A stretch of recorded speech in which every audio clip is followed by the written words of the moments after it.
Short Story, episodio 6, Charles Haddon Spurgeon, conocido como el príncipe de los predicadores.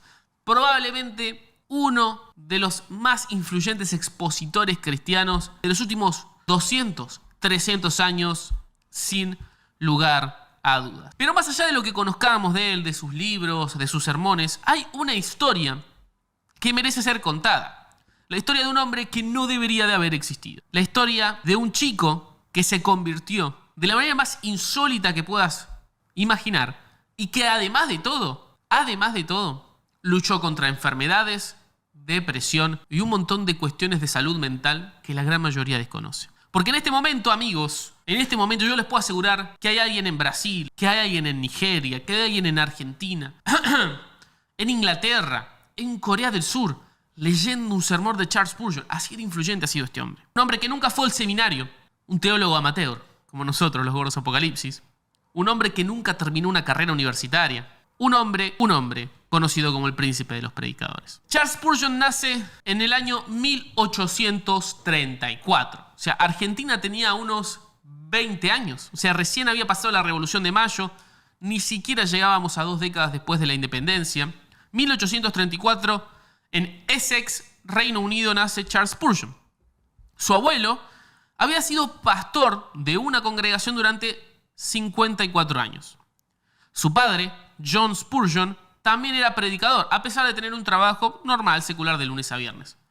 El cristianismo, ¿sí? El cristianismo protestante reinante en Inglaterra, la iglesia anglicana, no era una opción en la casa de Spurgeon.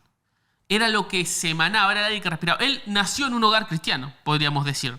Amigos, ya está disponible mi primer libro digital, Apocalipsis sin miedo. Una guía para entender el libro más incomprendido de la Biblia, sin conspiraciones, sin sensacionalismo, solo palabra de Dios. Como es el primero que hago, está disponible completamente gratis y puedes acceder a él escaneando el QR que está apareciendo en pantalla o haciendo clic en el link de la descripción. Para acceder a él vas a tener que responder una breve encuesta para ayudarme a crear más y mejor contenido, pero de vuelta es totalmente gratis. Sigamos con el video. Pero hay algo en su infancia que yo creo que lo cambia todo, y es que cuando es un bebito de 18 meses, sus padres, por razones económicas, tenía muchos hermanos, lo mandan con sus abuelos a vivir. A un pueblito remoto, pequeño, donde no llegaba el tren, donde no había industria, donde solo había 500 personas, un verdadero pueblito. Ahora, su abuelo tenía una biblioteca infinita. Y eso fue lo que nutrió a Spurgeon desde su niñez. A los 6 años, ¿saben qué hizo Spurgeon? Leyó El progreso del peregrino de John Bunyan. A los 6 años. A los 6 años leyó El progreso del peregrino. Un libro que leería más de 100 veces en su vida. A los 12 empezó a discutir teología con los adultos de su congregación.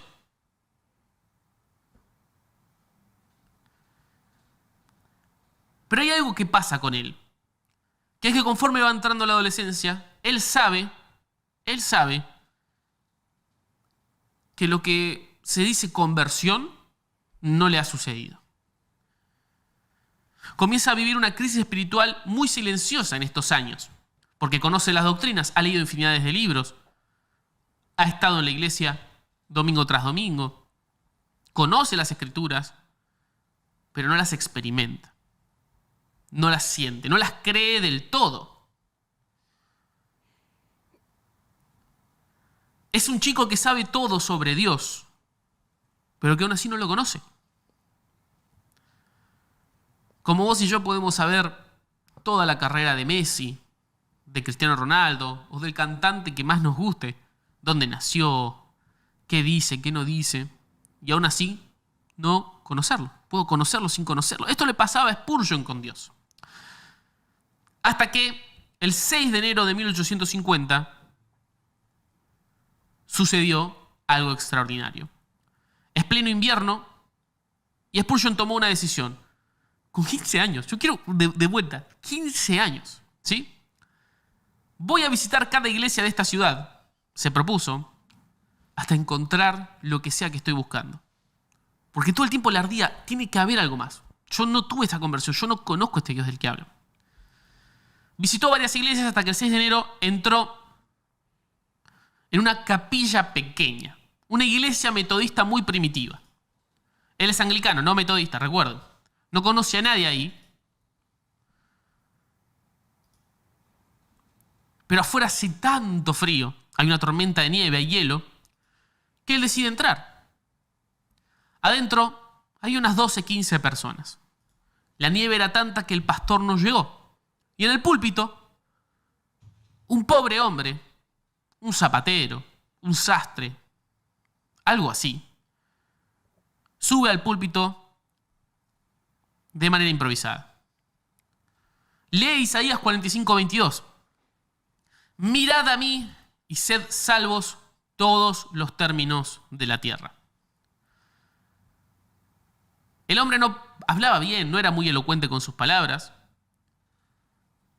pero miró fijamente al joven Spurgeon y le dijo: joven, usted se ve muy miserable.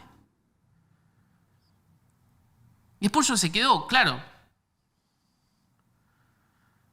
Estoy mojado por la tormenta, tengo frío. Igual que raro que me digan miserable, ¿no? Nunca me pasó, dice. Pero el hombre en el púlpito siguió. Y siempre será miserable si no obedece mi palabra. Pero si obedece ahora, en este momento, usted será salvo. Entonces el tipo dice que levanta la mano y empieza a gritar: joven, mire a Cristo, mírelo ahora. Y Spurgeon relata que en ese momento sus ojos se abrieron y vio a Cristo.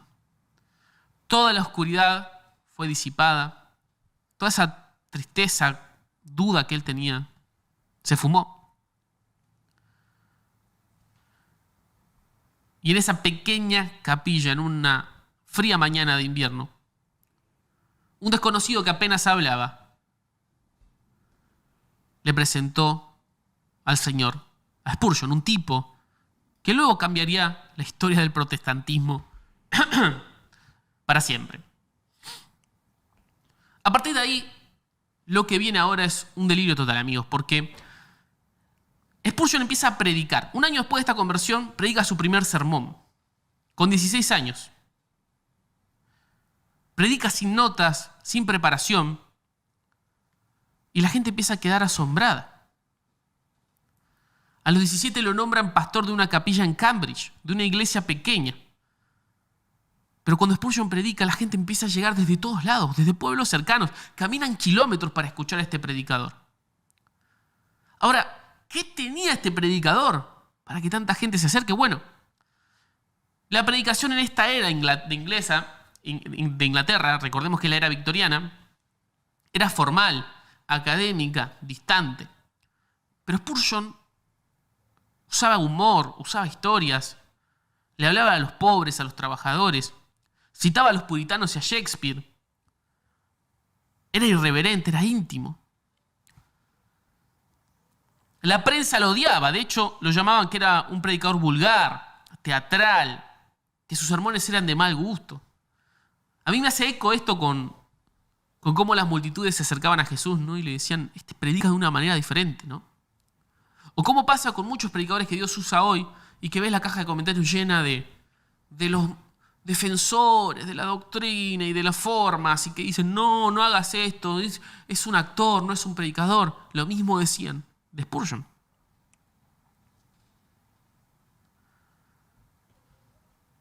Pero hay un punto más, amigos, que me parece que tenemos que entender, que es que las iglesias estaban todavía separadas por clases sociales. O sea, no digo que ahora no suceda, pero ahí era muy marcado en Londres, en Inglaterra.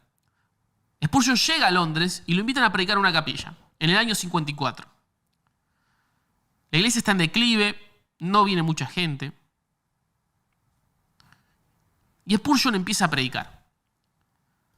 El primer domingo la iglesia se llena, el segundo la iglesia se llena más, al mes hay gente parada en los pasillos y a los 3 meses tienen que rentar espacios más grandes. Ricos, pobres, todos quieren entrar a escuchar a Charles Spurgeon, quien con 22 años se vuelve el predicador más popular de Inglaterra.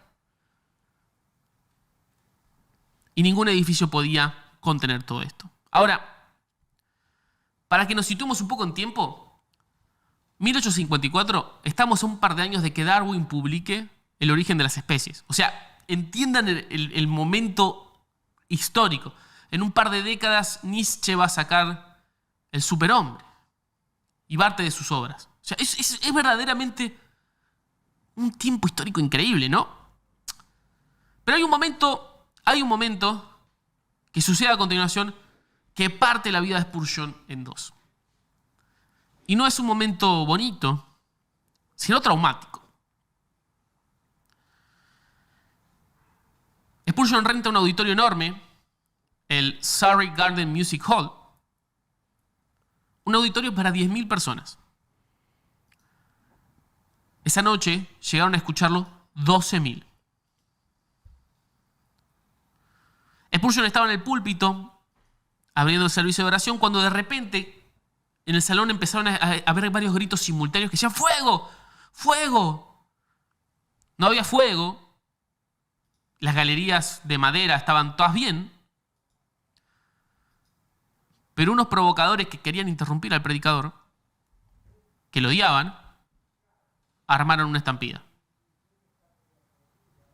12.000 personas entraron en pánico y la estampida, además de dejar a decenas de personas con graves heridas, se llevó la vida de 7 seres humanos. Cuenta su esposa, Susana, que la angustia de su amado, después de lo que había sucedido, era tan profunda que creyó que nunca iba a volver a predicar.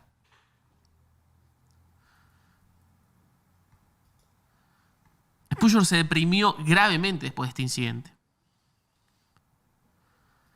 Incluso dicen que años después se levantaba por la noche con imágenes de lo que había sucedido en esa estampida.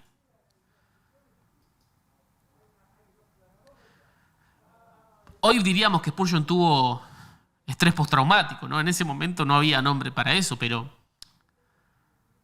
desde ese día en adelante, Spurgeon se quebraba al hablar del infierno, al hablar de la muerte. Quizás porque la vio de muy de cerca, ¿no? Y tenía otro peso. Pero siguió, continuó y en 1861 abrió sus puertas el Tabernáculo Metropolitano, una iglesia con capacidad para 6.000 personas. Y nosotros le decimos media iglesia a un auditorio de 1.000. 6.000 personas.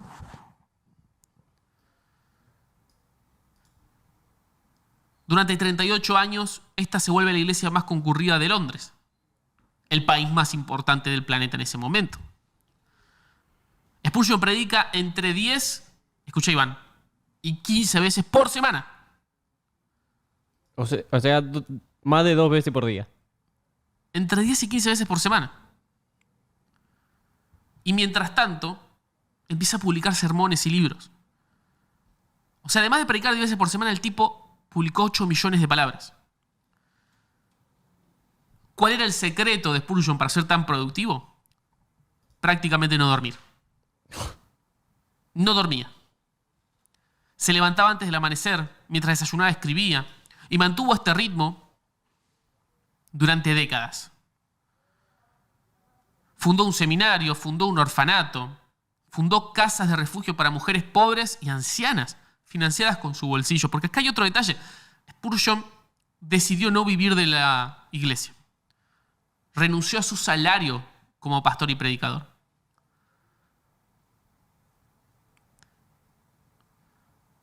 Y se forzó a vivir solamente de las ganancias de sus libros y sermones publicados. Se estima que donó más de $1 millón a la iglesia al renunciar a ese salario durante décadas. Y un dato no menor es que el hombre que nunca fue al seminario fundó el seminario más influyente de su época.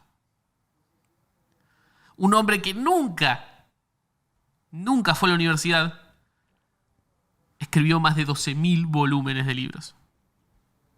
De hecho, la biblioteca que él terminó acumulando, no es que vendió más de 12.000 volúmenes, acumuló en su biblioteca personal 12.000 volúmenes de diferentes autores. Una biblioteca que después fue vendida en $400.000. Ahora, acá está el aguijón en la carne de Spurgeon. Una parte que quizás yo desconocía y asumo que muchos de ustedes también.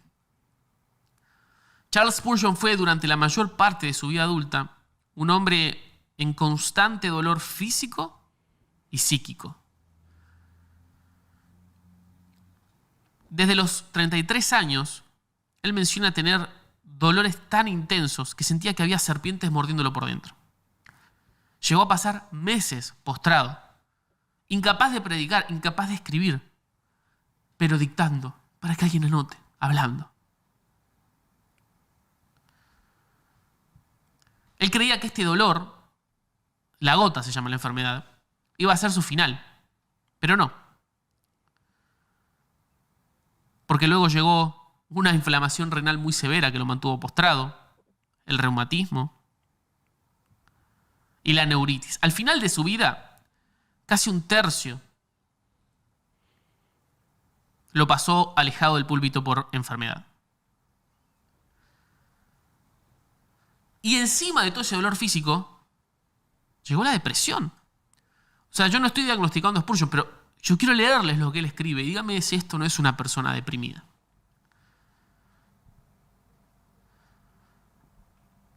Conozco las orillas de la desesperación y el horrible borde de ese abismo de oscuridad al que mis pies casi llegaron. Pero cientos de veces he podido dar la mano a hermanos y hermanas que llegaron a ese mismo lugar. Una mano que nunca podría haber dado si no hubiese conocido su desesperación. Él tiene páginas describiendo el pozo, la oscuridad, el silencio de Dios. Porque claro, yo hago todo esto porque tengo tanto dolor y porque sufro. Esa tensión no se va porque se hace el príncipe de los predicadores. Y para colmo, mientras él sufría, su esposa también lo hacía.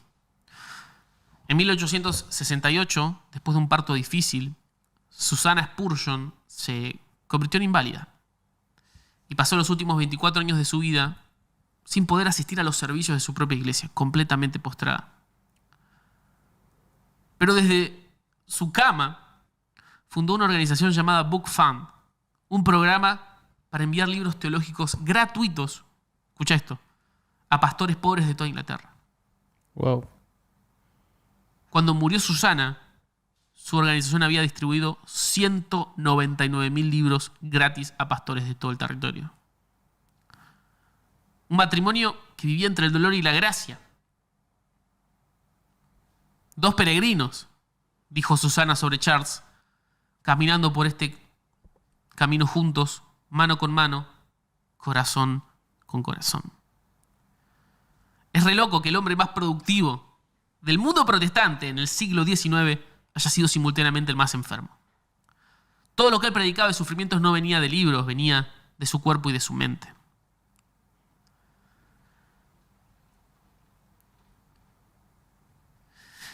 Pero antes de su final, Spurgeon libraría una última batalla, amigos. Una que, una vez más, no está en los libros de las librerías cristianas. Spurgeon tiene 52 años, el cuerpo destruido, pero ve que la Iglesia de Inglaterra, la Unión Bautista, está abandonando la autoridad de las Escrituras.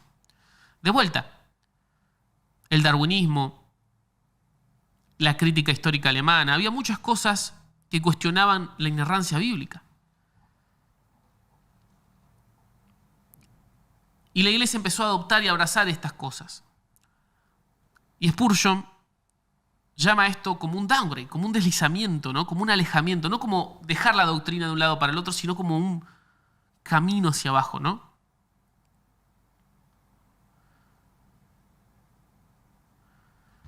Él empezó a denunciar todo esto y en 1888 la Unión Bautista, la institución que él representaba, votó una censura formal contra él. No podemos leer más libros de Spurgeon porque está en contra nuestra. Su organización lo traicionó. Y su esposa estaba convencida de que fue esa traición la que terminó de matarlo. Abandonado por los propios, su final se aceleró. En 1891 ya no se puede mantener en pie. El 7 de junio da su último sermón y deciden llevarlo al sur de Francia, cerca de Niza, buscando el calor del Mediterráneo para recuperar su fuerza. Desde allí escribe cartas a su congregación.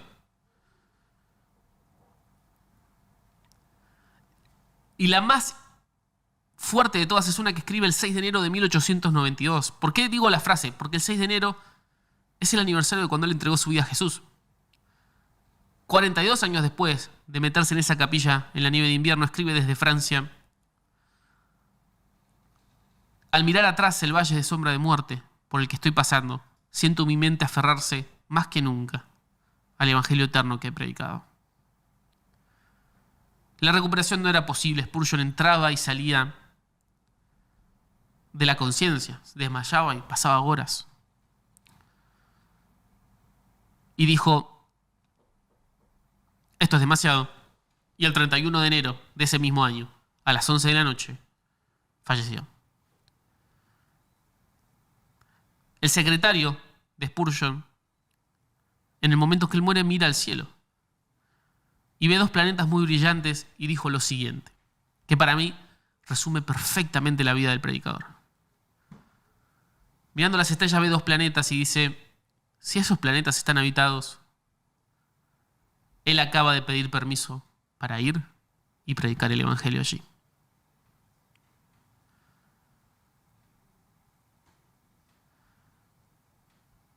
Diez días después,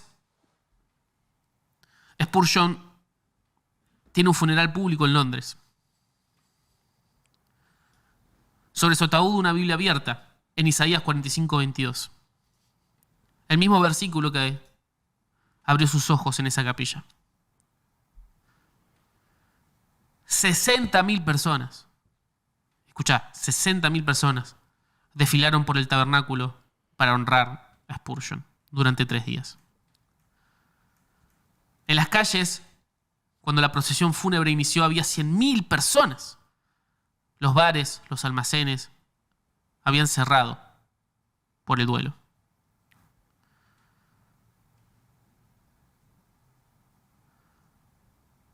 Hoy su tumba está en el cementerio de West Norwood en Londres.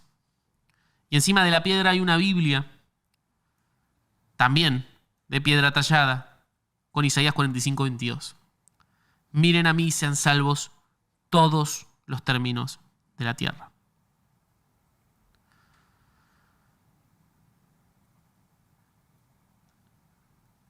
Un versículo, una tormenta de nieve, un predicador que apenas puede hablar.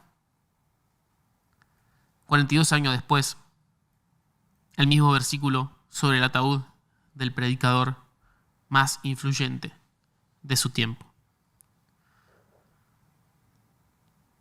Pero hay algo más. Porque 2 millones de personas leen sus sermones cada semana hoy. Eso nos habla que el mensaje de Spurgeon era eterno.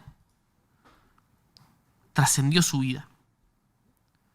Y yo creo que más allá de su impresionante dialéctica y su conocimiento bíblico, había algo en él, una honestidad brutal, una vulnerabilidad completa. Darse el permiso de ser honesto. He ido al fondo 100 veces, he bajado al pozo, he estado ahí. No escondía esa tensión, no escondía su dolor de estar meses enteros sin levantarse de la cama. Lo exponía. Y yo creo que no fue la teología impecable, ni la elocuencia, lo que hizo que Spurgeon crezca tanto. Fue mostrar sus cicatrices. 42 años de carrera como predicador, 100.000 en las calles para despedirlo. Mirad a mí y sed salvos todos los términos de la tierra. Esto fue Church Story, Charles Spurgeon.